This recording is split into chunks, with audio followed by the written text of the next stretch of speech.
Hey, what is up, college baseball fans? Welcome to another episode of the 11.7 podcast, a preseason extravaganza, as we call it. We are recording on February 1st. Happy college baseball month to everybody. It's going to be here in less than 2 weeks. We are without our utility guy, Jack, once again. He is battling the conditions of Nashville, Tennessee, stuck at the airport all day. And we just could not wait any longer. But with that being said, Jack has sent his Omaha top 30 list of teams to draft, and he's also sent his top 30 guys to pick in this Golden Spikes draft. So I will be drafting for Jack, and I will do it as honorable as possible. There's guys that he really wants. If they're still available, I will give them to him. And that's I guess a preview into our show today, where we're going to be drafting our Omaha 8 to start, and it's a snake draft. So when the graphic comes out this week, don't be like, how did they all not take, LSU to make it to Omaha? They're dumb. Yes, we are dumb, but once a team is drafted, nobody else can take them. That's what makes it fun. We do this because we are so tired of every college baseball media site, and nothing against them, but we are tired of seeing the same 8 to 12 teams on everybody's Omaha 8. I get it. Preseason top 8 teams they look good to pick in Omaha, but as the season goes, injuries happen. Teams don't play well in May and June. Teams get hot in May and June, and they'll end up there. So we're going to have a little bit more fun than the rest of the guys. And also, you guys have been doing this for years, Yeah, this exact format. So exact format. Our eighth time doing it. We even drafted it in 2020 when the season got shut down. Those graphics are out there. After that, we're going to do the exact same thing, but for Golden Spikes winners / contenders. It'll be a snake draft, and once a guy is picked, nobody can pick that guy. We try to throw some dark horses in there too, just for fun, guys to look out for. Spoiler is the way that college baseball has been trending, it's probably going to be an SEC position player. Whereas, when we were growing up, Dimitri and myself, 9 out of 13 years, it was pitchers, and a lot of them were mid-major pitchers. We haven't had a non-power 4 guy win the Golden Spikes since our teammate Dimitri, Kyle Lewis, in 2016. So it's probably not going to be a mid-major guy, even though there's been several cases over the last decade where they've put up numbers to compete and potentially win the award. Why did I say all that? I guess I said all of that because odds are it's probably going to be an SEC position player. Personally, I think Paul Skeens should have won it in 2020 over his teammate 2023 instead of Dylan Cruz. retweet. And if Paul Skeens doesn't win that Golden Spikes award, I don't know what pitcher can win it. Retweet. Yeah. Good question. Let's say the Golden Spikes winner this year to transfer to a Power 4 school. Can the mid-major school that he transferred from claim him? Yes, 1,000%. I was really cheering on Sac State last year for doing it with Vahiva Aloy. They founded him out of high school, or found him out of high school, brought him in as a freshman. He transferred out, but they were pumping him left and right. This is our guy, vote our guy, for all the fan voting that they get 1% of, He's a Sacramento State Hornet at the end of the day. They get to promote that all throughout their building and everything. I think have at it. For sure. And then after that, we're going to do some listener Q&As from our Discord channel. And then I guess at the end of the episode, we're just kind of goof around, show off the website some more, show off the Diamond Report that Noah and his team put together, or his team, the other guys from College Baseball Insiders, College Baseball Central, Just Baseball, everybody that worked on it. We'll promote that one more time. And then wasn't there one more thing we just discussed that we were going to talk about at the end of the show? Fantasy team. Yeah. Fantasy team. Yeah. Noah's Underground College Baseball Fantasy League. Do not yell at me. highly competitive underground college baseball fantasy league. Very We've done it. competitive. Yeah, highly competitive. I drafted the team on behalf of 11.7. Noah has his own team, so 11.7 technically has 2 teams in the league. But I will show off the team that I really researched and drafted hard because I won it last year, didn't I, Noah? You did. You beat me, dethroned me because I won it the year prior. I think I won the last 2 years prior to last year. 4th year running for the esteemed media fantasy draft / league that is very competitive / we're drafting in January and we never announce it until February. So all of our takes have changed a little bit, and some people didn't do research. Some people did do research. So it's always, kind of I don't know. It's a fun exercise. It's like the first thing that we do in preseason coverage, but we never really announce it until later. So it takes a little bit of time for me to make the graphics. So Underground League. Well, cool. Well, let's get right into it. We appreciate all of our new followers, all of our new listeners. We will have one more episode next Sunday. Probably we're going to record Saturday before the Super Bowl. But we'll have that episode. It will be picking all 30 conference champs, plus a few other probably preseason projections or whatever. Like we'll make it a fun show. And then after that, after next Sunday, it's one more episode and then the season starts. So next Thursday it'll come out previewing the weekend. Maybe have a guest on. We're talking about some potential guests coming back on as a weekend series pick'em guest. Did that in 2023 and it was a blast. And then a little bit in 24, but I don't know. It was really like a 2022, 2023 thing. All right, I've said enough. How do you guys want to structure the 2021 COVID year too? You did a lot of interviews that year too, I think. Ton of dude, you go back at our interview list and it's shocking to me some of the names we've gotten. Yeah. Like Brent Rooker was doing weekend series pick'em when he was in like high A ball. Go down the list. There's like 8 or 9 first round draft picks that just hopped on the year after they were drafted. So we kind of need to get back into that. It was always a blast. The Alec Manoahs of the world, TJ Sycamas. There was some big time draft prospects that hopped on while they were in minor league ball. I love this out of Dimitri too. It's 6:00 Pacific Coast time, and he's just sitting there in pitch black. Pitch black. Yep. Anyways, all right, boys, how are we going to structure this? Like, who wants to go first in this Omaha Snake draft? Who wants to go second? Who wants to go third? I'll make Jack go fourth if that's fair. I mean, I actually thought give Jack first because he may or may not have enough. There will be 32 Omaha 8 teams, and he's got a list of 30. So I don't think we should give him last pick. Right? All right. Well, then we'll go Jack first and then me fourth to split up my voice. Okay. Does that make sense? Yeah, it makes a lot of sense. So it's not my voice running the whole time. Yeah, and then we can flip it for Golden Spikes because there's not going to be like what we do 4 or 5 picks for Golden Spike. Yeah. So then there would only be 20 players drafted instead of 32. So. All right. So what's the order?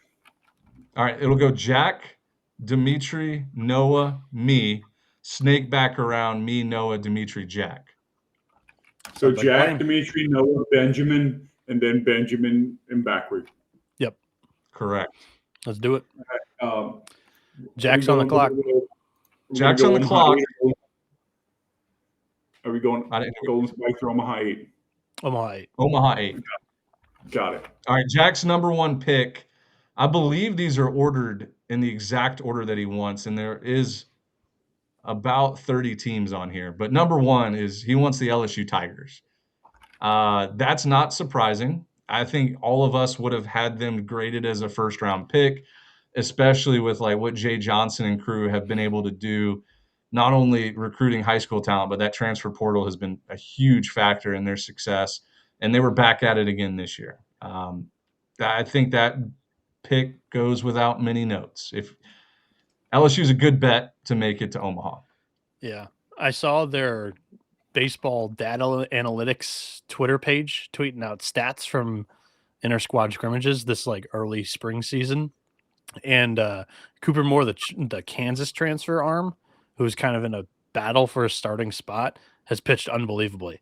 Like 8 innings, 13 strikeouts, I think 3 or 4 total hits and no runs. So he's done really well. It gets a really good lineup. I was going to say my contrarian brain is like, oh, LSU's offense is going to suck this year then. I'm kidding. That was me. No, anyways, That's that what was I got stupid. out of that. That's what I got out LSU's of that. going to be just fine. So I think it's a chalky pick, but you got to get your chalk out of the way early in a snake draft. Give me Texas. Oh, I think it's a good pick. Anything you want to say about Texas? The hell is that face you're making? No, that was my pick that I wanted. They're my preseason natty. Good. That makes me feel better, even better that you're mad. Yeah. Good. Yeah, it stings. It stings a lot. Anything that you're gonna add, or just moving on? I mean, I can sit here and break down player by player, staff by staff, but I don't think that's necessary. I think Texas is a very good team, and I think they should keep Dylan Belantis in the bullpen. That's all I have to say. Ooh, all right. Wait, let's do this here. Let's not go in depth on all of our picks yet. At the end of the draft, we can circle back around and be like, "Yo, Noah, why did you like Oregon State?" or something like that. We'll leave it up to like a forum of us asking each other questions. I think the first, probably, if you will take the rebuttal, the first 16 teams, I think everybody kind of know why we're picking them, right? Maybe the back half of the draft, we maybe explain the thought process a little bit more on those teams. I like that. No, that's a good suggestion, and I will always take your rebuttal, dude. All right. I'm not non-confrontational. So I'm on the clock with number 3. Yep. All right. UCLA. They bring back a lot in that lineup. They play the Big Ten schedule. I don't think it's going to challenge them much. They'll host a regional. I think they win the Super. They're in Omaha. Really good pick. That was going to be my pick. Just going chalky to begin with. All right, I will go with I think this is going to be the year, and I feel confident about this team. I think this will be the year that Georgia breaks that drought. And I haven't been to Omaha since 2008, which is so surprising with the amount of talent right there in their backyard. I think I'm very confident Georgia makes it to Omaha this year. And then I will bounce back with this snake draft. Guys, I really like Coastal Carolina again. I think they might be better this year.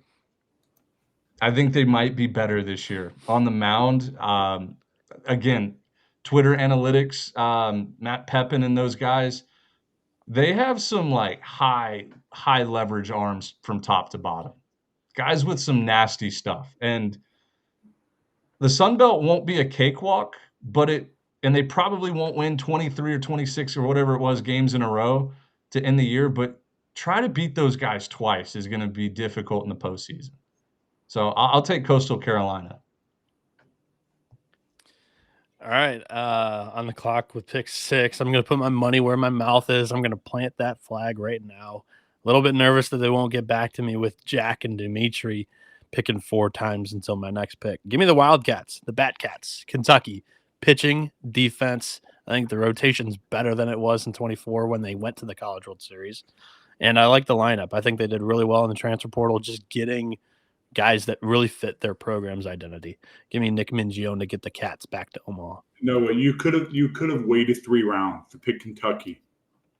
Really early. I don't know where Jack has Kentucky. Like, I want to make sure that I have my team, because if I don't have my team, and it's like last year where I ditch Arizona and don't pick them, you guys will make fun of me. So I'm going to make sure that I get my team before they come back around. Because I know you're going to take Louisville. When Louisville and Kentucky are in a super, you're going to take Louisville. We all know how this goes. So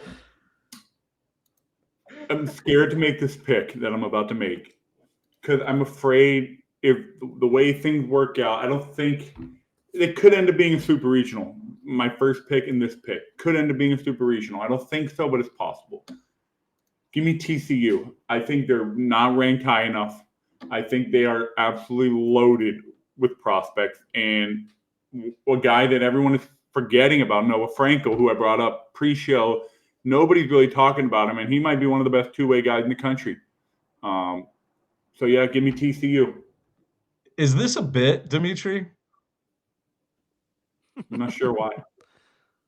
Go back to last year's Omaha 8 snake draft, and I'm pretty sure those were Jack's first two picks, were Texas and TCU, and he ended up taking Oh, A&M yeah. in the third round, and we're like, dude, is this a Texas draft? Like, what's going on? I remember this. This same thing happened in 2025. I like the No. picks. I think those are really, really solid picks, but if you go A&M in the third round, this is a bit. I will not touch A&M with a 10-foot pole. Okay. So Jack has two picks now. His number 3 and 4 teams tiered are still available. He has Tennessee and Georgia Tech as his two snake draft picks back to back. Both first-year head coaches. Doesn't mean a lot. Like Kevin Schnall was a first-year head coach last year. We talked about it last show. We're not going to Steve dive into it. Yeah, please don't make me do this again. Yeah, but I think Tennessee and Georgia Tech, talent-wise, obviously, they're very capable of getting to Omaha. So it's back to me, huh? Yep. So I love this team. I love their colors, and I love watching a regional and a super regional in their stadium. I think they're a perennial Omaha team. I think they're one of the few teams in the country that people don't pay attention to, but they're a national brand. They're a national team. Give me the Beavers from Oregon State. They have a dominant 1-2 punch. That's what you need to win a regional and a super regional. And Dax Whitney and Ethan Kleinschmidt and their lineup, they plugged the holes a little bit with some transfers. They're not big superstar names, but they're going to be really good players. So I like Oregon State. Yeah, my next pick, I'm going to take you to a team that I thought was just a year away last year. Sure, they lose their biggest superstar, but the lineup's loaded. They had a trio of really good freshmen last year. They bring all of those guys back. They add good portal pieces, especially on the mound. Give me Auburn. I think this pitching staff has a lot of potential. You have a guy that was a Conference USA Pitcher of the Year, Andrew Whalen. Jake Marciano was a freshman lefty in the ACC last year who pitched really well. Griffin Graves, I'm hearing really good things. And then they bring back the two starters in Chatterton and Alvarez. I think there's a lot of potential on the mound. That's where their weakness is. A lot of people are kind of questioning that, but I know the lineup's going to hit, and I think it'll give them enough production to carry them to Omaha this year under Butch Thompson. He's due. I mean, every other year it was kind of Auburn is going to get to Omaha under Thompson. They've been in a little bit of drought since 2023. So Tigers back to Omaha. No, I know you cannot help yourself, but there is a time limit that's not on the screen. That wasn't too long. That was like 30 seconds. That was too much. You were perfect, and then you had to bring up Butch Thompson. You were perfect, and then you had to keep going. That was like 30 seconds. It was a great point. Like Butch Thompson's got a really good track record at Auburn. Let's go. And I'm sorry to do that to Ben, but I had to snipe that hat right out. Well, this is Arizona hat, so I couldn't see the colors very well. So yeah. No, you're good. I know what you mean. Yeah, I did like Auburn was probably going to be my next pick with Oregon State. So good picks from you guys. I will use my two picks on. I mean, hello, the Arkansas Razorbacks are still sitting right there. Like we're not going to let Arkansas drop that far. Dave Van Horn can get there. Now, can he win it? Can we reverse the curse? When I say we, I have no affiliation to Arkansas, but can they? I'll take Arkansas again. They're going to be nasty. Hey, question. When Arkansas blew it against Oregon State, I can't remember off the top of my head. How long did it take for them to get back to Omaha? Was it the very next year, or did it take like 3 years of heartbreak? Well, that happened in 18. Correct. I don't remember if they made it in 19 or not. I don't think they made it in 19. I don't think they made it in 19. 2020 doesn't count. 2021, they lost to NC State in the Super with Cops. 22. I'll tell you right now. They went to Omaha in 2019. Arkansas was not in Omaha. They went in 2019. That's what Noah just said. They did. Yep, they did. They lost. That was the year Michigan. Yep. Mm-hmm. So All they right, so did. you're They did bounce back. So never mind. My theory doesn't work. Yep. And then I'll take a team that is like kind of risky, not risky on paper, but just new on paper. Mississippi State getting a ton of Virginia guys that have been to Omaha before in their careers, getting a bunch of guys out of the portal. Ace Reese is a freak. And I mean, shoot, if they host a regional, they have a great chance of making it to Omaha. So give me Mississippi State and Arkansas. I'll go chalky. Got it. My pick's going to be Florida State. Last year, their weakness was in the bullpen. Link Jarrett really addressed that in spades, going out and getting a couple of really quality arms from the portal. Lineup's going to hit. Miles Bailey's going to hit 20, I think. Again, I think he did it last year as a freshman. So, Knowles back to Omaha. Noah, that was flawless. We got to take a moment. You made your pick, you gave your reason, and you handed the baton off. That was just flawless work out of you, Mr. Beanick. I think you spent more time on that little tangent than I did on Florida State. That's what I was going to say. The irony in this whole thing is we had to stop the show to look up the last time Arkansas made it to Omaha after blowing it against Oregon State. But that's interesting information. Yeah. Go ahead, make your pick. Anyway, I will give. All right, who? Oh yeah, Noah. I will give you a swap pick if you guess who my next team is right here. A swap pick. Okay, so NBA draft. Your next pick is Miami. Incorrect. Oh, he smiled before that. Wrong. Incorrect. Don't do that to me. It wasn't Miami. Right. Guys, this is the year. This is the year that it happened. Clemson's going to Omaha. That was Jack's No one's expecting it. They're a good team. They just need a little bit of magic. I think this is the year Clemson gets over the hump. Yeah, that was Jack's next pick. So all of tier 1 teams for Jack are out. We'll go to tier 2. Jack has the West Virginia Mountaineers as a play for Omaha, which they've been to back-to-back supers. Yep.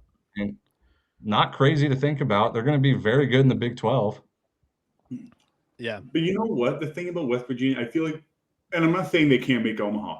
That feels like such a ceiling. West Virginia super regional is ceiling. Because I feel like they haven't really been that close. Once they got into super, they haven't been all that close. I know a couple years ago in Chapel Hill, they win that Friday night game, but that was all they had. They were the reason why they were closing Friday night, because that was all they had. And so I think that's the ceiling for West Virginia. I don't think they got walked off by Vance Honeycutt. Yeah, but that was just Friday night. They still had a whole weekend. They had to win another one because they threw their ace for 9 innings. That's all they had, and then they got blown out. And I think they lost. They lost that game. That's what I'm saying. So I think Unfortunately, super regional is the ceiling for West Virginia right now. Yeah, Dub V brings back some talent in the lineup, and Gavin Kelly and Armani Guzman, and then they dip back into that D2 well with pitchers. Dawson Montesa is a guy they're really excited about, and you think of Derek Clark, D2 arm from the left side, and Griffin Kern from the left side as well. 2 D2 arms that they worked out really well. What's Jack's next pick? The Anteaters of UC Irvine. Damn it. Who, like, guys, they're going to be really good this year. I know why Jack likes them, but there's something about those West Coast teams that I'm not knocking any shade on the West Coast, but those regionals, typically you get to avoid the massacre of an SEC, a Big 12, and an ACC team or whatever. Like, you're going to get a little bit lighter. You'll get a 3-seed SEC team out there or something. So if they can play well in the Big West, host a regional, they're going to be in a good spot moving forward. So I can't believe you just did this, Ben. I can't believe you did this. What? You couldn't help yourself, and you had to talk a little shit about a West Coast regional. I can't believe you just did this. You have broken. No shade. That is shade. You're saying No. West Coast regionals are easy. I said they're typically a little easier. Yeah. Incorrect. Arizona went out there and absolutely dog walked them, and then went to Chapel Hill and dog walked them in the last 2 games to go to Omaha. Like Carolina with a big time team. Like It's a you one-off can't example. say that. Oregon State, that's super regional against Florida State. Florida State makes an Omaha in many of the other super regional.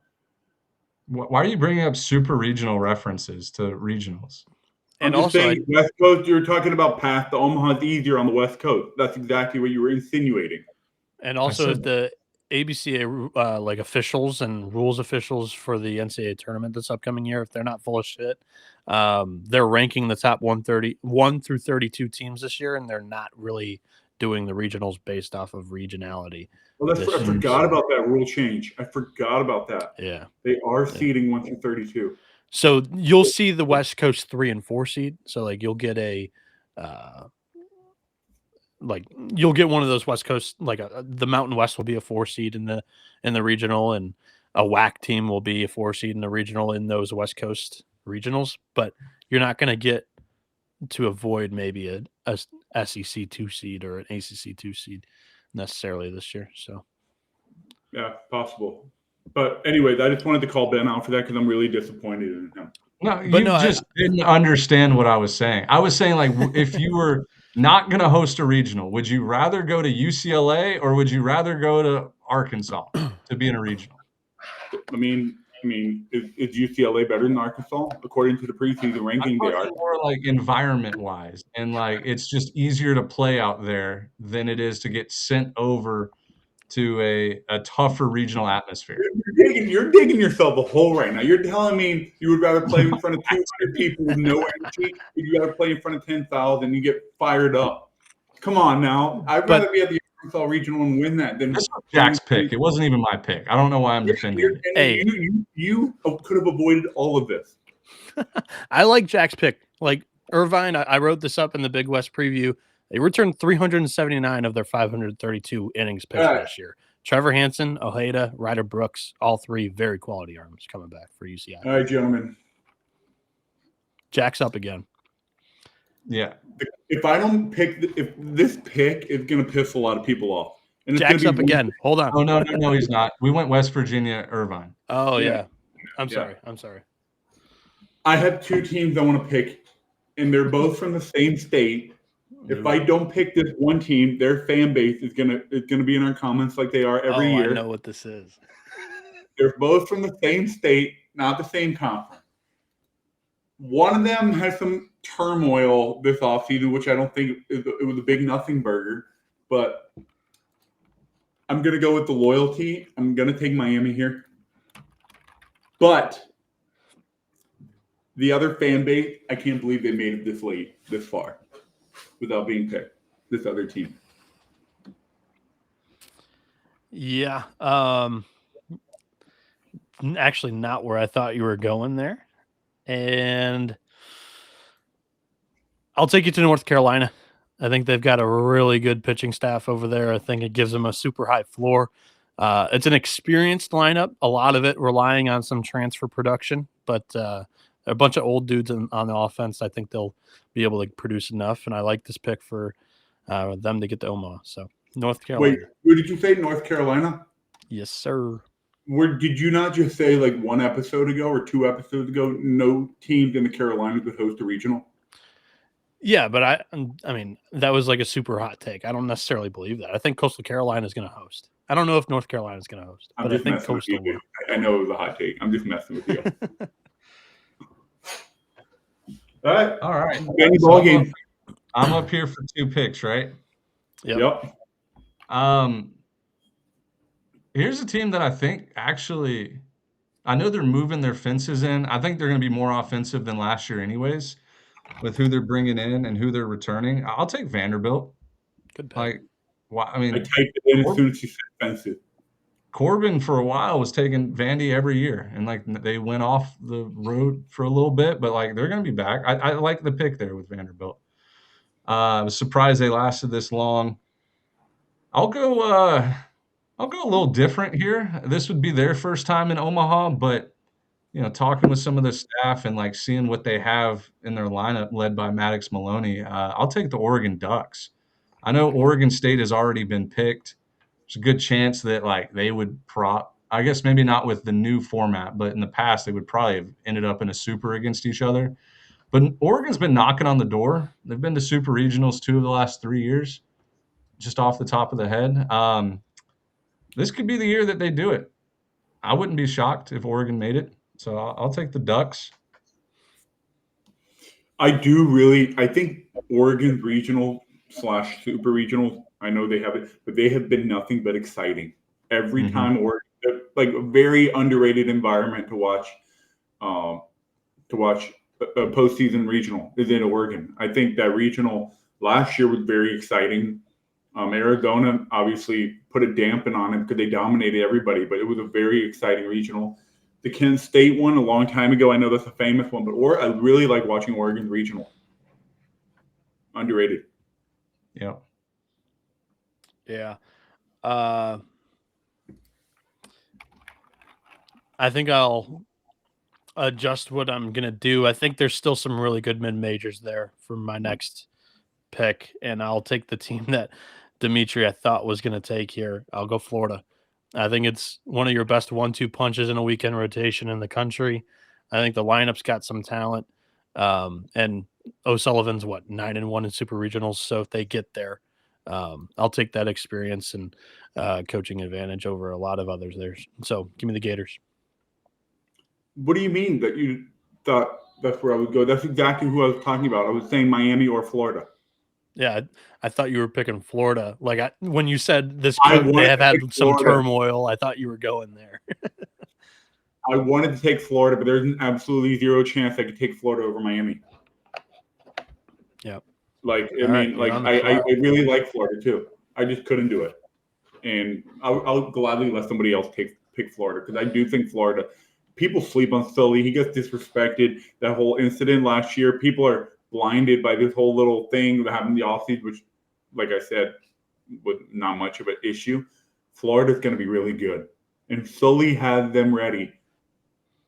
So, yeah, I'm nervous about injuries. Their depth isn't as good this year as it has been in the past, but I think the Gators are good enough to go. Yeah. All right.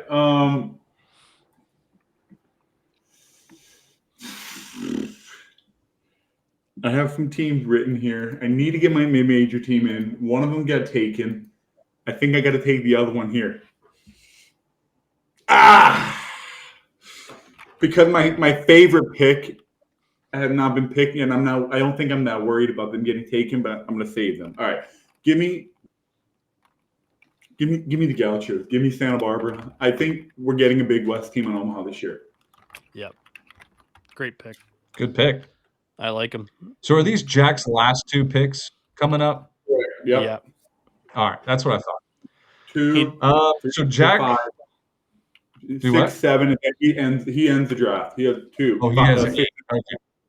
That's where I got thrown off. I was like, I haven't really been marking his down, so I wasn't sure. But so Jack wants the Troy Trojans, which I like the pick. I think they're going to be top 25 this year. They're going to be good. He picked Troy every year. Being snubbed out of the NCAA tournament, maybe they come in with a chip on their shoulder. Jack picks Troy every year. It's an annual thing. Yeah. And then Jack's next pick, we're in this like tier 2 now. And like there isn't written instruction, so he's going to take Wake Forest. I'm just going to take Wake Forest for him. What do you mean take it for him? Well, like tier 2 is like not in order. Tier 1 was in order and everybody's been picked. Oh, I see what you're saying. Yeah. Troy was his last team in tier 1. So we'll go Wake for him because they haven't been picked yet. Okay.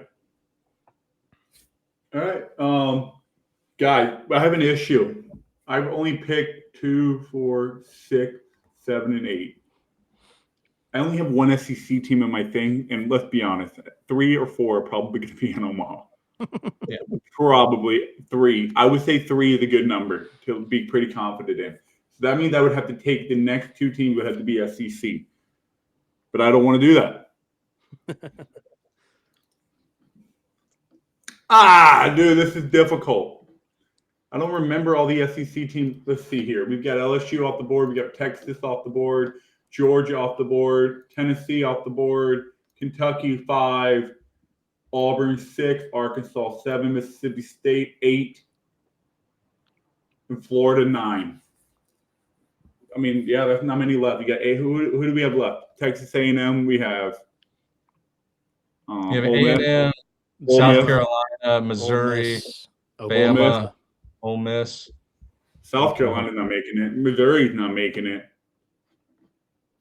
Oklahoma, Ole Miss, Texas A&M. You know what? I'm not taking the SEC team. I like my pick right here. I'm going to do it now. Give me the Sun Devils from Arizona State. I think Arizona State is an They spent a lot of team. money this offseason. Like, they got some players. Did. We'll see how they mesh. They might not be that great the first couple weeks. They might be really good in April. So we'll see. But give me Arizona State.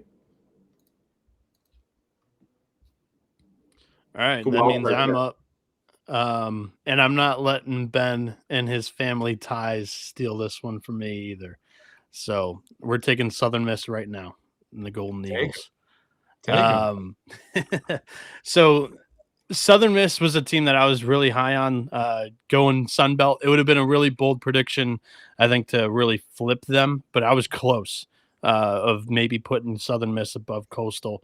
But I like the postseason experience that Coastal was able to gain in their run. But Southern Miss, I think Raiden Harris is going to be a star this year. Colby Allen was a really good back-end bullpen guy for them last year. They bring back Cross Sibley. Like, that guy's been there for a couple of years now. The lineup's loaded. Matthew Russo's back. Yeah. And they pick up Caleb Stelly, who was one of the better hitters for Louisiana last year in the Sun Belt. And they also grabbed Kyle Morrison, who was one of the better hitters for South Alabama last year. The lineup, I think, actually can really swing it this year. The pitching staff's got a good floor. Or a high floor. Give me Southern Miss as my mid-major team right now. That's a good pick. I also agree. I think Southern Miss is going to be really good.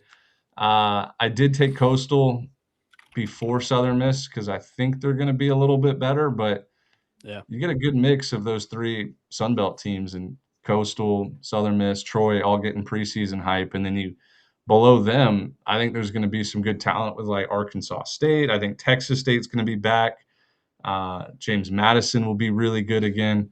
The whole Sun Belt is going to be thriving this year, if I had to guess. Yeah. And there will be some new names in that pitching staff under Ostrander. Like, they're going to be good, man, on the mound. Right. That's no question. So I have 2 picks left. Yep. These are my last 2 picks. Okay. Yep. I mean, there's some fun teams I want to say, but like I still have teams screaming at me on my big board. Like, Louisville's still available, right? They are. Talking Zion Rose, Tage Davis, a team last year that was very competitive in Omaha. I know they lost a little bit on the mound, but I trust Dan McDonald. I think Louisville could easily get back to Omaha this year. So yeah, give me Louisville. And then, God, I'm never usually like this with SEC teams, but I have a really good feeling Alabama's going to break through this year. Rob Vaughn has done a lot of work. I can see it now with Justin LeBron, coming out after being hyped up last year, not getting as much hype this year, and just coming out and becoming like a superstar in front of our eyes. So, I mean, I'll take Alabama and Louisville as my last 2 picks, and like I love my Omaha 8 right now. I love it. What is it? I love it analytically, emotionally. I'm not tied to these teams. Like, usually I pick with the heart and I'll throw out some fun names, but like if we're going to be competitive this year, I like my Omaha 8. Yeah. Yeah, Louisville was next for me. They were pretty high on the big board. I just wanted to get a little bit cuter with some of the recent picks. Florida, I am somewhat a fan. I needed a mid-major team in Southern Miss, but I believe in them. And I also believe in this mid-major team. I had them 22nd on my big board, so not even getting into the 30s for me. Give me the East Carolina Pirates. Ethan Norby back, like one of the best aces in the country. Sean Jenkins was a really highly touted freshman last year. He's back as their number 2. They've got another really good freshman arm coming in this year in Colby Weber, but he may be kind of fighting for a weekend spot with Gavin Van Kempen, who's got starting experience coming in from West Virginia. And that lineup brings back quite a bit of production from last year too. Give me the Pirates and Cliff Godwin. When in doubt, you can always fall back on East Carolina as your mid-major pick, and most of the time you might be close. I think I've done it like 3 of the last 4 years. Pirates fans should love me for not taking them this year. I know. Guy, I think this last pick you can get chalky with and just take one of the last, preseason top 25 or just a blue blood team and try to just be 50-50 shot if they get in there. They're the Big Ten team that I don't really like them, but I think they could be pretty good. But I don't know if I want to. I don't have a Big Ten team in here. Arizona State, TCU are my 2 Big 12. Texas, 1 SEC team. I'm not a big fan of that. There's low-hanging fruit in the ACC too, I believe.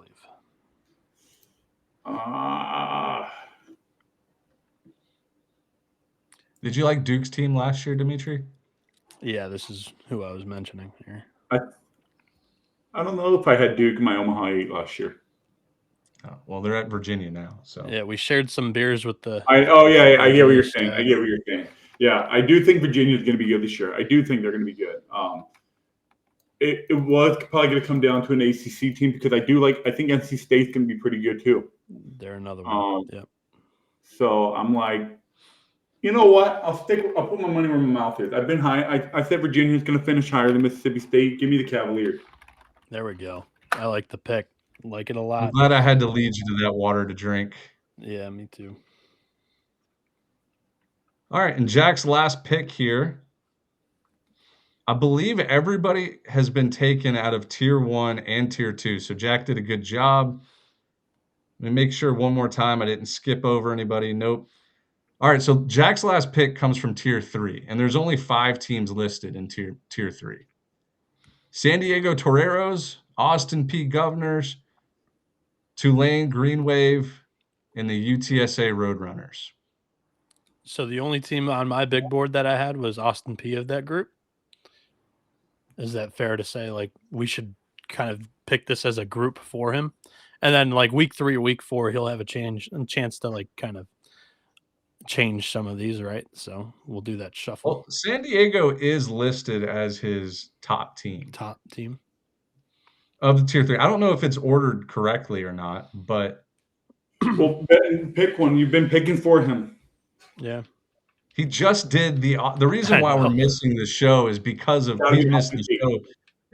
Austin P. So let's give him Austin P. Yeah. He was speaking at their banquet and now got stuck in the airport. So let's give him the Governors.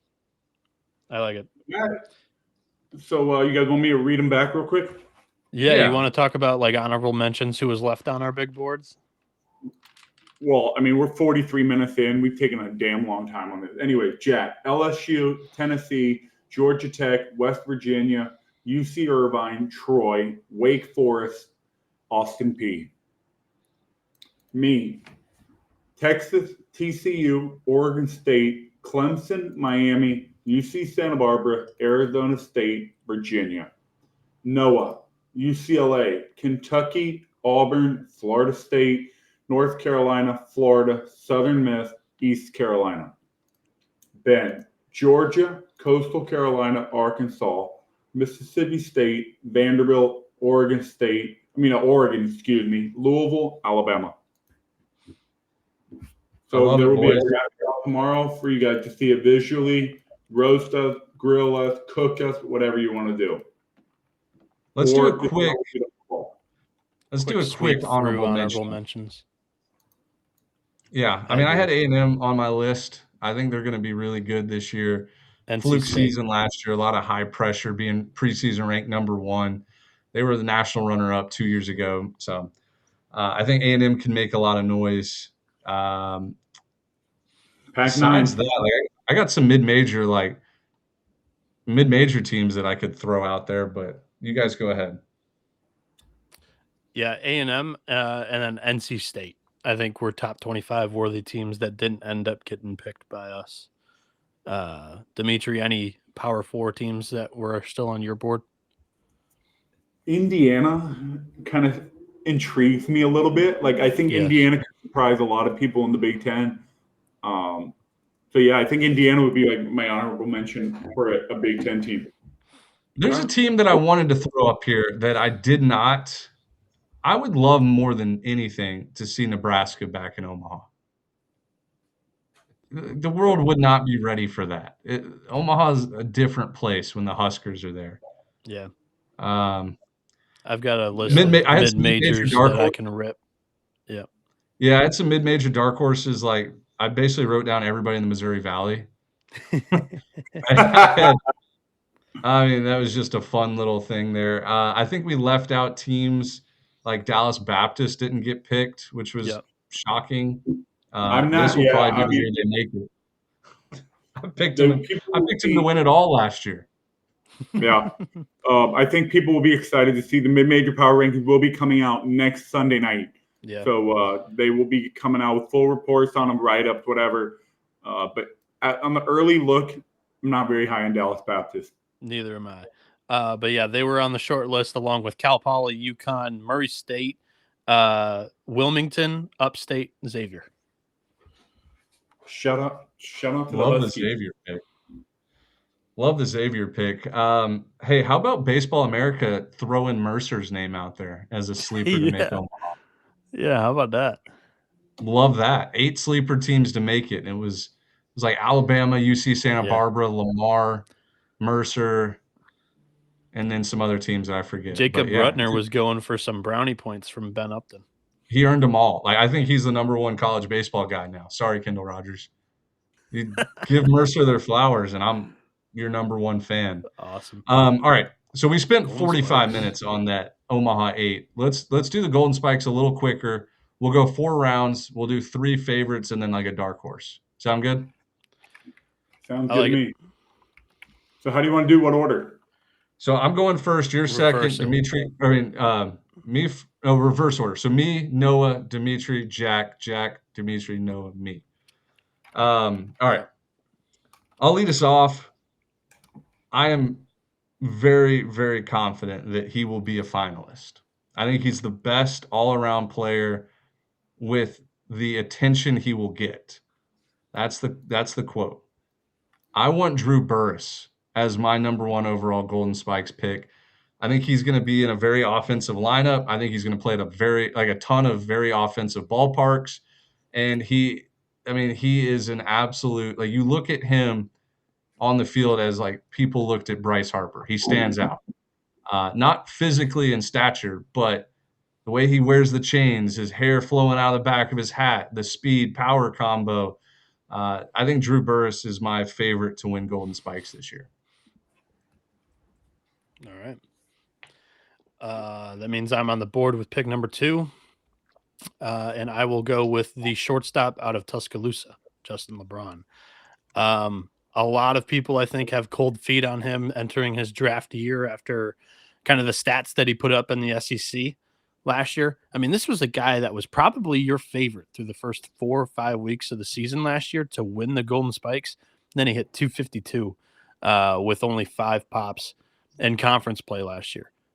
Let me just remind everybody what he did in conference play as a freshman. 342, 910 OPS, 5 bombs as a freshman shortstop in the league. Justin LeBron. Initial? Buy low. Buy low. Get him back on top. Let's go. Tipping a cap to you there. I thought for sure he was going to slip to like the 3rd round. I'm big on Justin LeBron this year. I think this could be a very big year for him. Not being the #1 guy, shortstop, at least in the country. That's a great pick. I did not think you would go 1st round, Justin LeBron. Yeah, I planted my flag in the Diamond Report, like all-American, topic discussion. I was like, I'm all in on LeBron still. So I think he's Do you guys climb want me back to up to give the you top. my little snippet that I was going to say? I was going to take LeBron on the second round. I was going to take him. His name is LeBron. He's a shortstop in the SEC. Think about the marketing thing, the popularity thing. If he starts raking, he will his popularity. That was Yep, Jack's first pick, was Justin yep, LeBron. Oof. yep. Wasn't So getting to I the mean, second round. everyone's really criticizing him for his swing and a miss rate and some other Yeah. thing issue. I think you can clean that up real quick with your pick selection and your whatever you I want to call agree. it. As a freshman, it wasn't like much of an issue. So yeah, So- I thought the marketing ability for Justin LeBron was going to play a big part in him having a chance to win the Golden Spike. So tip to you, Noah. That's impressive. Thank you, my friend. All right, my pick. Well, I mean, at this point, I got to go with the other shortstop, who is the current favorite, Rock Chalowski. Yeah, he wasn't slipping very far. That's a good pick, very safe pick. If he stays injury free, he'll be a finalist. He's just he's the most pure shortstop we've seen at the college level in a while. Probably going to be the number one overall pick. Yeah. Good, I just didn't want to solid be the pick there. chalk eating weasel. All right, Jack's next two picks. We have Steven Milam, shortstop for LSU. I like the pick because maybe not as a first rounder, but I like the pick because I went back and was watching like Wheels videos from 2024. Forgot Milam hit a walk-off homer against Wofford. Last year he was clutch all year. He's like their go-to player, their captain at LSU. He's going to make some defensive web gems. Like maybe not put up gaudy numbers, but could he be the best player in college baseball? Yeah, he could. He could hit 430 with 9, 10 homers, steal some bases, drive in 80 runs, and like play a Gold Glove defense. So I can see it. Monster Milam, and then Jack's next pick, who also kind of fits that pop category of like he wears the energy that he has, and that's Trey Phelps from Georgia. Like feeding the Ooh. trees all season. I love the Trey Phelps pick. Trey Phelps has real time power and swag. He's got it all. So I like Jack's two picks. I'm going to look it up right now. You guys keep always in my pick though. Yeah, it's your pick. Because I think I had Trey Phelps as my golden spike pick last year. I don't remember, but anyways, okay, who am I going with here?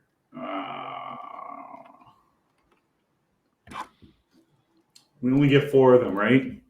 Let's make it 5. We'll Let's go do quick. Let's too do much 5. draft. 4. Yeah, we don't need to talk too much about the players. All right, fine. Let's check the time when we get done with round 4. You know what, gentlemen? I'm going to just take it now. Daniel Cuvée from Miami. Solid pick. He's one of the best hitters, one of the best power hitters returning. Yeah. Do you think he's better than Yo-Yo Morales? That's tough. That's really tough. I think Yo-Yo might have been a more projectable player than Cuvée. I have that internal log a lot. Like, they're very similar in a way. Like they swing the same. I think I don't know. Yo-Yo was a little more projectable. I'm on the clock here. Give me Chris Rembert. I think he's the heart and soul of that offense in Auburn's lineup, and it's very talented. So he'll have some support from behind him, so teams can't really pitch around him. Give me Rembert. I think he'll have another very successful year in the SEC. All right, I will take. I'll take next on my board. I didn't think he would fall this far, but give me Ace Reese. Yep. Just a guy that was born to hit baseballs, and he's going to be in some big moments this year. And I think, like, I don't know, I'm seeing 25 homers, 80 plus RBIs pretty easily. So yeah, give me Ace Reese for Mississippi State, and then God, this is a tough pick. I don't know who's going to fall further to me. Yeah, guys, I'm going home run. I think this will be the year of like the guy that hits 30 plus homers wins it. Miles Bailey, just pure power. Ball explodes off his bat. Can he hit 30? I think so. I'm a big fan of Miles Bailey from Florida State. Hey, real quick, I'm going to show you guys something. Look at this. This was our preseason from last year. Cool.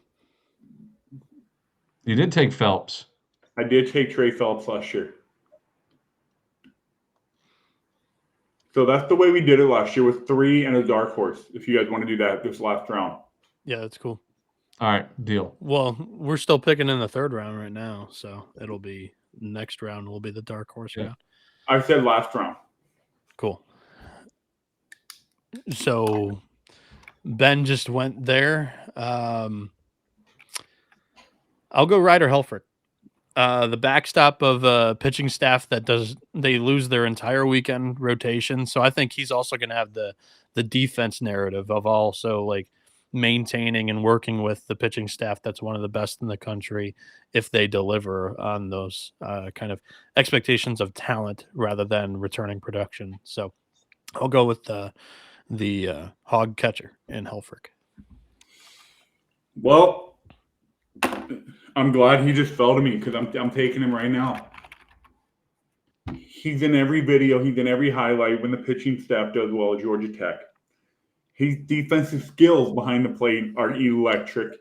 He doesn't have the spotlight of being the best hitter like Drew Burr. Give me Von Lackey at Georgia Tech. I think the guy is getting overshadowed by Drew Burr, rightfully so, but I think he could end up being the better hitter this year. So give me Von Lackey. You guys both went catcher picks. Yeah. Ben, you need to save us here. There's one that's like we can't not pick him before we go to the dark horse. Got the shortstop here. No, the outfielder. Well, Jack, the next name on Jack's list, it's Jack's pick, not mine. Yeah, I know. You need to save us. The next we're gonna get roasted by Jack's this list is Derek Curiel. Oh, no, that was. I mean, it's a good pick. We're gonna get roasted for not picking Stroh-Snyder. Why? Well, I mean, look, TCU. Whoa! Don't give in an inch. Do not give in an inch. Fuck them. Who cares if we don't have Stroh-Snyder? Who cares? I like Stroh-Snyder. He was 6th on my list. Yeah, he was on my list, but like Jack and I have 2 LSU players. That's just dumb. Oh, does he have 2? Yeah, he has Milam. Oh. All right. Well, I'll go to the next. I agree. I don't think Jack can have 2 LSU players. No, that's bad. That's dumb. Yeah. So next on his list is Makai Niu. How do you pronounce his last name? Micah New. Micah New. He was the Cape Cod Player of the Year. He's an outfielder for Arkansas. That's the Arkansas shortstop, right? Outfielder. Yep. Oh, sorry. That's yeah. He played shortstop for Marshall last year. He's moving to the outfield this year, center field. No, I'm going to make an executive decision because we already have Arkansas representation. Here's my next pick that I will let Jack have. He was right below Micah New. Henry Ford for Tennessee. Okay. Jack's going to get Henry Ford from Tennessee. That was my next pick. It was 2 picks below Curiel. Yep. So I think Henry Ford deserves a look at Golden Spikes this year. He's super guilty that we did blast a lot of homers. Dude, there's so many guys that I still want to pick. I know, man. Only 4 rounds. One more round. One more round and then a dark horse. One more round. One more round and then a dark horse. Yes. No, I'm not doing that. I'm not doing that on the ground. Yeah, all right. Well, we already have both of Jack's picks. He has Micah New and Henry Ford. I'm not doing that. All right, fine. We'll stick to the original rules. We'll go honorable mention. We'll go honorable mention. Micah New is not in very many conversations preseason wise for like All-American stuff. I think that's a great dark horse for him. There we go. Dark horse pick for Jack is Micah New. Yeah. All right. Here's my sleeper. Here's my sleeper dark horse, whatever. No one's talking about. Noah Franco from TCU. All right. That makes the Horned Frogs happy, I guess. What? Never mind. What, Ben? I thought you just. Never mind. What? You just talked a lot of shit about TCU fans, and then you go Noah Franco with your next pick. I mean, I can't be the only one to pick that up, right, Noah? I talk shit about TCU fans. It makes him happy now. We won't get as much shit, I don't think. So I didn't say anything about TCU fans. All I said was Stroh Snyder. If we don't have him, who cares? all right. But how would that talking shit to TCU fans? Never mind. Let's move on. We're cool. Yeah. My sleeper pick. Give me Brady Bollinger. I'm all in on the 30 pumps a year. Gets a Golden Spikes nomination. I agree with Ben's take there. I just think he grabbed the wrong guy, the wrong power lefty. Brady Bollinger playing in the Big 12. Pitching's not as great there, and I think he'll really find more success this year. Last year, he hit great, 353 with 16 bombs. This year, I think he leans even more into the power, and he won't be necessarily first base primary. He's moving to the outfield this year, or at least trying it. So I think that also helps him in some narratives and voting circles there with USA Baseball. Give me Brady Bollinger, the big lefty for Kansas. My pick? So it's my dark horse pick, my final pick? Yep. All right, I'll take a dark horse. Give me Rintaro Sasaki, another name that people forgot about. Japan's best high school baseball player since Otani. And yeah, he goes to Stanford and doesn't do great last year, but I hear he's bigger, stronger, faster. He's adjusting to American pitching. He played in the prospect league this summer. Like, he could go out and just put on a show. And plus, I know it's a USA Baseball award, but I don't think it matters. He's somebody that could absolutely be a worldwide name come May and June. Yeah. So Rintaro Sasaki. Right. Now, he wasn't my next pick. That was just a dark horse pick people forgot about. I still have like Sawyer Stroh-Snyder, Derek Curiel, Cam Flukie, Tage Davis, I think could be considered a dark horse, but outstanding freshman year for Louisville last year. Gavin Grahovic, he could win this award. He coming back from an injury. Gracia, and then Tyler a guy Bell, that I really Caden Sorrell. Yeah, another guy I really want, and I kind of want him on my graphic, but I guess it's too late. Zach York, the Big Apple, coming to LSU from Grand Canyon, he feels like somebody that might hit 400 this year. I don't know. Who else do you guys have on your honorable mention? Dempsey from Florida Gulf Coast could be a dark horse. Yeah, I do like Dempsey. Now, we said there hasn't been a pitcher that has won it since Cops, and then before that, do what? Yeah, two-way guys win it every once in a while. Jack Natilli from Cincinnati, Maddox Maloney, Ty Daly, Clemson. Pre-show we were talking Andre Martinez. Ty Daly could be a sweet dark horse. Yeah.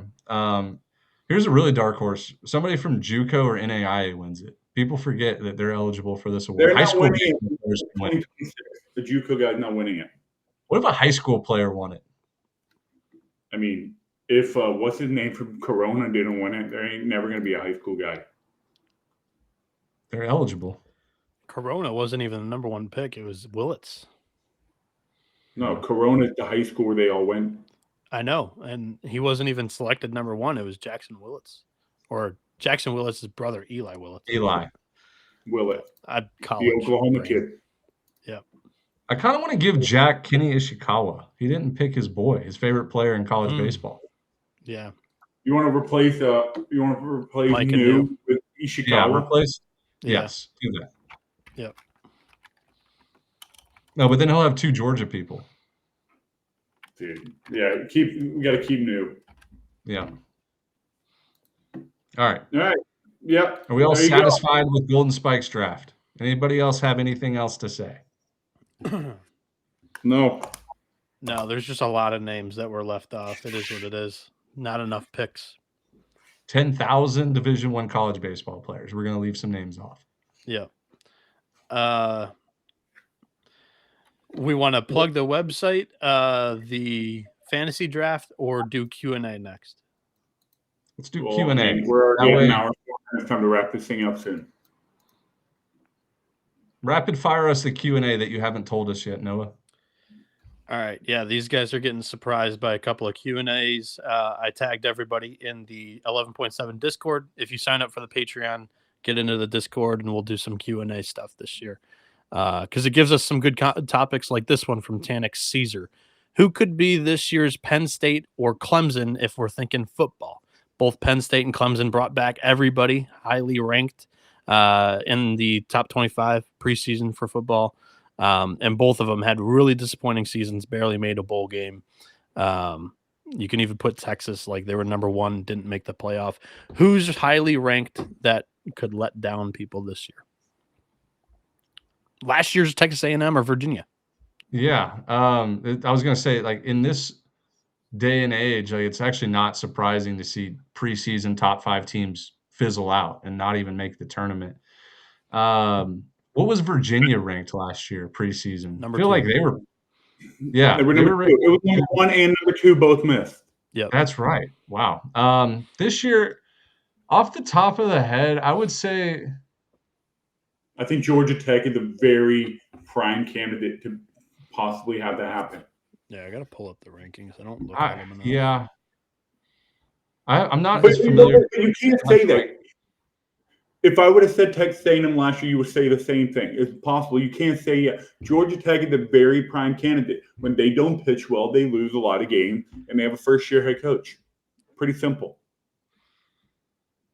I wasn't disagreeing. Oh, okay. Well, my bad. I don't know You want if me to this go, Ben? counts. Yeah, go ahead, because Georgia Tech would be my pick. Like, for me, UCLA reminds me a lot of 2023 North Carolina. They go to the national championship the year before as an 8 seed in college basketball. They bring everybody back to that team. They were preseason number 1. But I think there were some holes on the pitching staff last year. They didn't face an SEC team in the postseason until Omaha. UCLA is kind of on my radar for this, but they're not my answer. My answer is Mississippi State. Everybody loves this team because Brian O'Connor's coming into Starkville, and you're kind of getting the best of both worlds. A really good coach with a really good fan base, and everybody loves it, right? You're bringing the best back from Mississippi State's team last year, and an Ace Reese, like star player, could be Golden Spikes Award winner this year. You're bringing in the best from Virginia, from the transfer portal.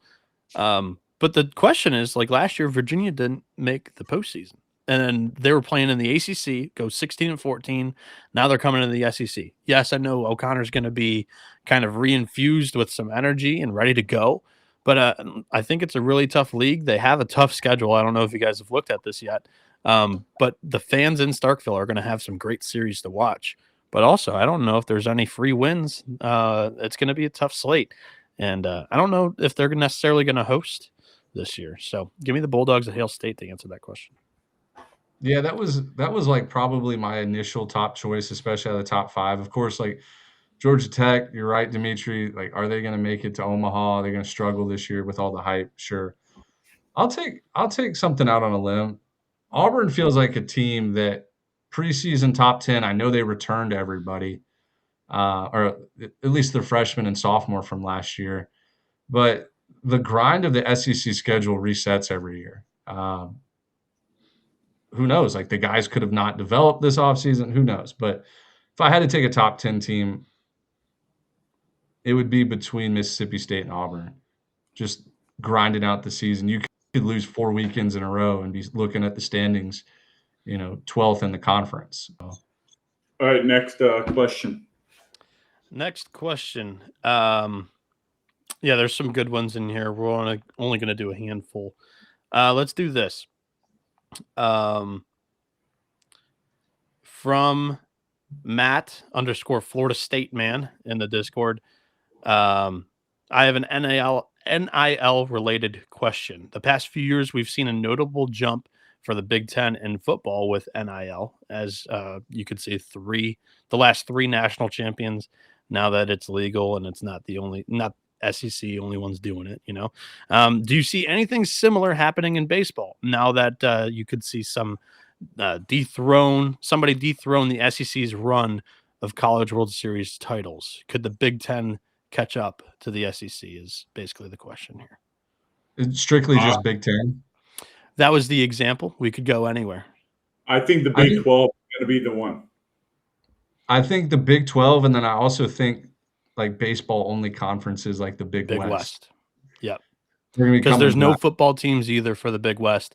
Them getting revenue share, it hasn't happened yet. It comes into play next year because they just saw this money come in the year of 2026. So they weren't able to use it on the rosters for this upcoming season. But next year, they'll be able to use that rev share money on baseball because there's not 105-man football rosters to kind of use or eat up that money. So it's really baseball, basketball. Where would the Big West be getting rev share money from? Basketball? So you have with the new House settlement and rules in college sports, you have to spend, I believe it's $20.5 million paying student athletes. So a lot of these schools, especially in the SEC, football first schools are going to opt to go probably $12 million on football, and they'll split up 5 and 5 for baseball, basketball, and women's basketball.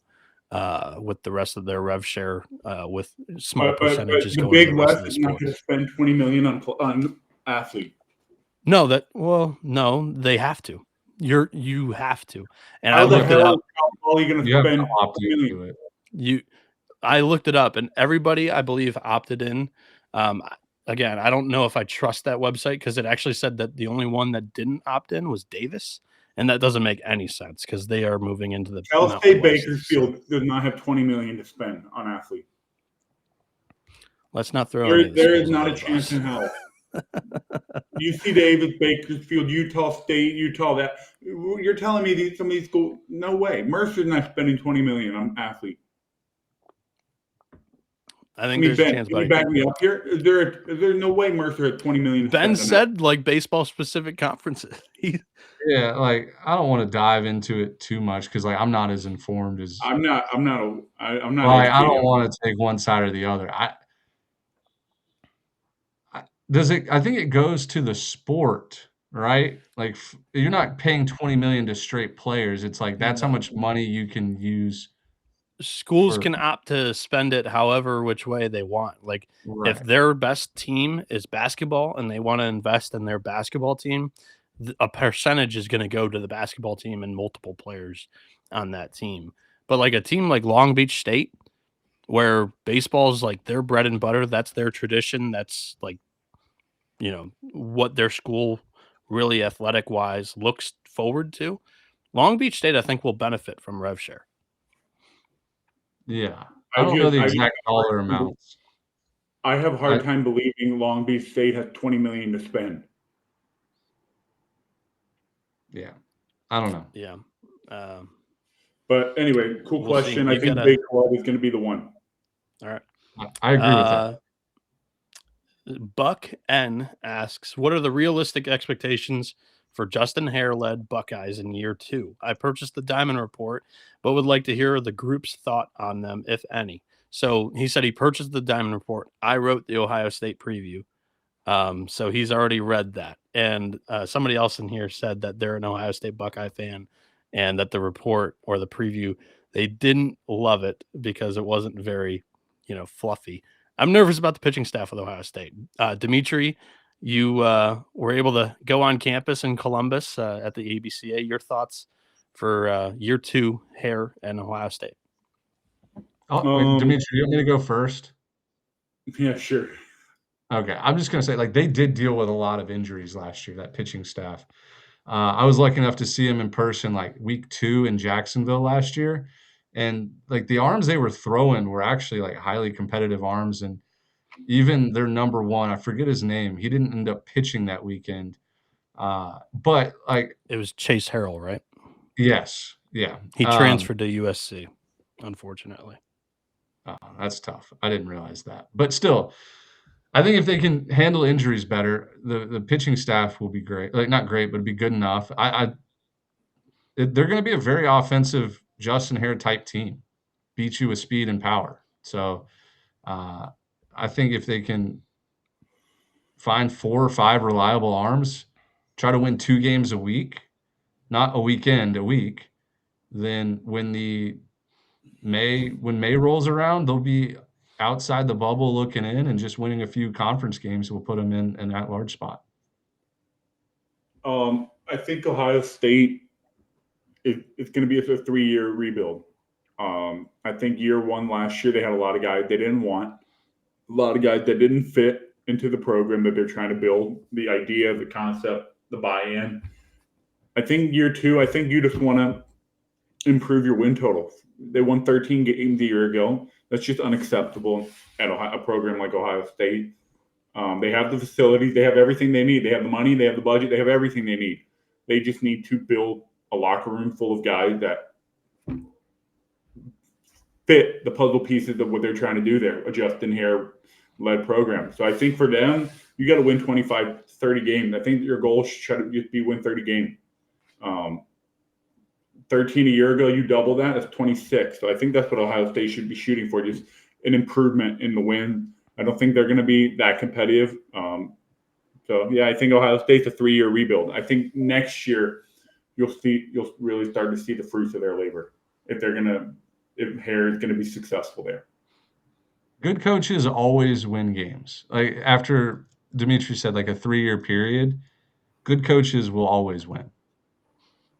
The coaches that struggle have always struggled. Yeah. Bottom line. Yeah, and I agree. I think it's unfair to expect Justin Hare to be winning 35, 40 games in year two at Ohio State when they have 31 new players on that roster. I think it was. They gutted out their whole lineup a year ago. They gutted their whole lineup. They just basically didn't fit what they're trying to do. So, yeah. Jude Fisher, freshman pitcher. Look forward to him pitching for the Buckeyes a couple of years now. So, last one, fun one. Ben, it's from Attack Eagle. And he's got a question specifically for Dimitri. Did you do proper research on USM before the season? We reloaded. It's not the big three. Coastal Carolina and Southern Miss run the league. Leave Troy out of it. I mean, I don't really have much comment because it is true. It is Southern Miss and Coastal Carolina's league right now. Troy has had high expectations the last 2 years. They haven't done much with it. Troy also didn't lose a weekend series almost all year. 2 years ago, right? Or last year? 2 years ago. Last year, they didn't lose a weekend series until the final weekend of the year where they lost to Southern Miss. They got swept and then lost the Sun Belt Conference. Yeah. So I mean, Troy game to Southern Miss. I think Troy gave Coastal Carolina their last loss before LSU, right? Well, Troy won that series.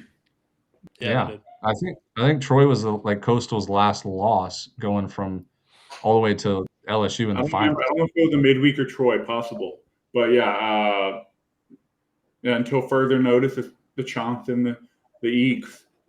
The Chants. That was. We can wrap it up there on the Q&A stuff. We'll bring that back. But yeah, that's it for me. Anything you want to show off on the website that you've been working on, Dimitri? Nope, I have nothing to show off. Just sign up, get in it. You have 2 weeks to 11 days or whatever now to sign up for the Pick'em and the Survivor. Get in there. You don't have to make your picks now. Obviously, they won't lock until first pitch on Friday, February 13th. But get in, get signed up. If you do sign up, give it some time to link your account with the Patreon in our website, and things will be smooth sailing from there. Check out the website. A lot of revamps, a lot of updates on the team pages. I'm going to try to get more information out up there. Check it out. We have, 1,000 people listening to the episodes of the podcast, YouTube or whatever, wherever you get your podcast at. I want 1,000 of you signed up for the Pick'em by February 13th. Sign up, sign in. We're going to give away some other prizes if I feel nice on some days. We are considering doing an SEC and ACC survivor pool for conference play only. So if you don't get, if you know, your paycheck hasn't come in and you get it later, there probably will be another opportunity for you to get into some of the competition. So sign up and look forward to seeing you guys and competing with you all year. Or if you get bounced from our season-long Survivor, you can re-enter basically the second chance season Survivor on ACC or SEC. If you're having trouble signing up or re-registering, watch the end of last podcast episode online on YouTube. Watch it. Dimitri walks through kind of the troubleshoot or re-registering, because I had that issue too. Ben, anything else? I'll pull up fantasy graphics just to show off, but we'll tweet these out. Everybody else will be able to see them tomorrow. So, oh yeah, the fantasy league. Go to my team, or the 11.7 team. That's the only one we care about. Yeah, this is the 11.7 team right here. Wait. Zoom out a little bit. We're missing some picks. No. Yeah. Oh yeah, we are missing just one. There we go. So I had the second overall pick in the draft. It was a 10-team snake draft, right, Noah? 10 teams? Yep, 10-person snake draft in the preseason. We started at the first weekend of 2026 in January. Yeah, now there's some like rules that you really have to take advantage of in this league, which I did last year. Stats are stats. Doesn't matter if you did it in the SEC or the OVC. Like your stats are your stats. All point based, kind of like a normal fantasy baseball league. So I went really mid-major heavy, just hoping these guys put up monster seasons. You might not hear of these guys during the season. You might not have ever heard of some of these guys. But with the second overall pick, I needed an ace pitcher that's going to throw 14, 15 games this year, win a bunch, throw a bunch of innings, and strike out a lot of hitters. And I took Cam Fluke from Coastal Carolina. Thought it was a no-brainer pick. He would have been my number one overall pick just because I think his stats are going to be phenomenal again this year. I needed a shortstop. My draft board was really like there was 3 or 4 shortstops that I really wanted. They were all picked in the first round. So I went ahead and grabbed Maddox Maloney from Oregon in round 2. This next pick was. I was going to say, don't go through the whole team and reasoning or anything. We're just showing off the graphics. Everybody can look online. Well, it's a podcast, guys. We have a lot of listeners that are podcast only, so I'll just run through. Well, like just explain. We explained the league and kind of why we did it, and then here, the rules were right here. Kind of the 4th year that we've done it. You can't roster more than 2 players from a specific team. You can't roster, you can't roster more than 3 players from a specific team, 2 hitters or max 2 hitters, max 2 pitchers from a specific team. You can only go 5 SEC players, 5 ACC players. So that's why a lot of these rosters, and it's right up the 11.7 heartbeat and alley. A lot of them are mid-major because stats are stats, like Ben mentioned. So Zach York, LSU, Caden, but go back to my team. I want to read it off. It's a podcast. I need everybody cheering for the 11.7 team. I don't care about the other teams. We're going back-to-back championships. Caden Bogan-Pole from Missouri State, Jack Natelli from Cincy, Owen Kramkowski from Arizona, pitcher, Andre Martinez, Bethune-Cookman, 30 homers guaranteed. Dylan Alonso, Troy's ace, Blake Simpson, second baseman from Little Rock, Ren Sasaki, Stanford, Colby Allen, Southern Miss, Graham Kellum, you remember him from Omaha in the Murray State season last year, relief pitcher. Adrian Beltre Jr., name sounds familiar for a reason. He's at UC San Diego. TJ Grimes, probably my favorite pick, outfielder, utility player for my UT Martin Skyhawks. Logan Shepard, future SoCon Player of the Year, JUCO transfer into Mercer. And then Henry Zapay from Omaha, Summit League Player of the Year last year, if I'm right. So yeah, I won't read off my team, but I'll shout out everybody that's in the league. We have a voice from every big independent media, like in college baseball. So myself, I represent the other podcast that I do along with 11.7, but we added Ben before I joined the 11.7 teams. That's why I have 2 teams in this league. NCAA insiders are in here. College baseball insiders, they prefer to go by Matt Grissom and Quentin Mills. Of course, Ben Jackson Smith. You guys know him as Buzzball or Baseball Buzz on Instagram. My apologies. Currently a college baseball player as we speak. So shout out Jackson Smith, Noah Darling from College Baseball Central, Will Massa from Just Baseball Media, Alfred Esman from World Baseball Network and Southeastern 16, Monty Taylor, who is independent and doing like the best ACC baseball coverage out of anybody in the country until he just joined Just Baseball in January, I believe. And then Johnny Venezia of RotoWire does a lot of betting coverage. And then Jake Fettner is my man, works for CBS Sports and Sportsline. He's like a whiz kid with the computer. So, yeah, thanks for allowing me to show off those graphics, Dimitri. Anything else we'd like to say before we get out of here? Nope. Mid-major power rankings will be dropping next Hell week. yeah. Full report breakdown coming next Sunday night. Any Super Bowl picks, gentlemen? It's America's game this week. Who cares? Who cares? I don't care about either of these teams. I've seen them play in a Super Bowl. I get my Buffalo Wing dip. I get my guacamole. I get my beer. What do you mean? Who cares? It's an excuse to eat. I'll watch the game. I don't care to pick who's going to win. Keep an eye out on the 11.7 and my personal accounts for those graphics, and an 11.7 for Omaha 8 and Spike's draft graphics online. Give me the Seahawks. Fine, I'll take the Patriots. I'll go Seattle. Ew, New England. Hey, I just want to let you guys know I did have a vision during this podcast where if you're listening to it, Dimitri is rocking the home field UConn Huskies jersey. No mention of the UConn Huskies as an honorable mention to make Omaha. I can see it now where the end of the year is going to happen and somebody's going to make like a video of Dimitri making all of his Omaha picks wearing a UConn Huskies jersey, and UConn's going to be in Omaha, and they're going to be like, the answer was written right in front of your face. So watch out for the UConn Huskies making Omaha. I can just see it being a full circle moment. When I put out that graphic, a Big West is going to have a Omaha team. I didn't even know. Apparently, there's a whole fan base rooting for just one conference, the Big E. And they were all like wrong direction. So shout out to the Big East. They have a fan base, which is really crazy. I didn't know conferences had a fan base. I mean, besides the SEC. Big East, I mean, that's a diehard basketball conference. Oh, yeah. Diehard. All right.